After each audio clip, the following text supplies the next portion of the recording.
தமிழ்நாடு மாணவர் காங்கிரஸ் சார்பாகவும் அனைத்து மாவட்டங்களிலும் தலைவர் ராகுல் காந்தியின் பிரச்சாரமான மாணவர்களின் குரல் இந்த பிரச்சாரத்தை முன்னெடுத்து தமிழ்நாடு முழுவதும் ஒவ்வொரு மாவட்டங்களிலும் கல்லூரிகளிலும் மற்றும் பல்கலைக்கழகத்திலும் அரசு விடுதிகளிலும் இந்த மாணவரின் குரல் அந்த பிரச்சாரத்தை நாங்கள்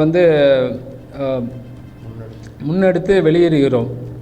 எதுக்கான இந்த மாணவர்களின் குரல் பிரச்சாரம் என்றால், தமிழ்நாடு மட்டுமல்லாமல் இந்தியா முழுவதும் நீட் தேர்வுக்கான ஒரு வினாத்தாள் கசிந்துள்ளது. வினாத்தாள் எப்படி கசிந்துள்ளதுன்னா, ஒரு வினாத்தாளுக்கு 40 லட்சம் 50 லட்சம் லஞ்சம் வாங்கி கொண்டு இந்த பாஜக அரசாங்கம், மோடி அரசாங்கம் இந்த லஞ்சத்தை பெற்றுக்கொண்டு பல மாணவர்களின் வாழ்க்கையை சீரழித்து வருகிறது.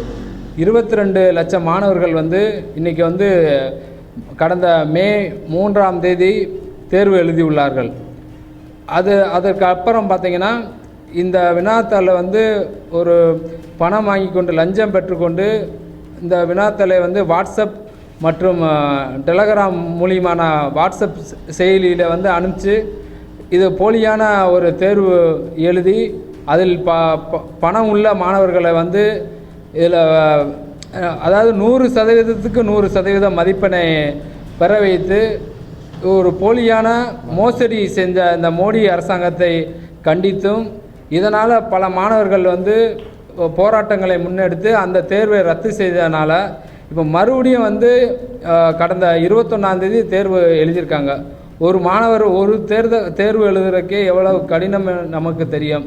இப்போ மறுபடியும் 21ஆம் தேதி தேர்வு எழுதியிருக்காங்க. இதையும் என்ன பண்ணியிருக்காங்கன்னா, ஒரு அதாவது போலியான ஆன்லைன் மூலியமாக ஆள் மாறாட்டம் பண்ணியிருக்காங்க. இதுலேயும் இந்த தேர்வுலேயும் மோசடி நடந்து கொண்டு இருக்குது.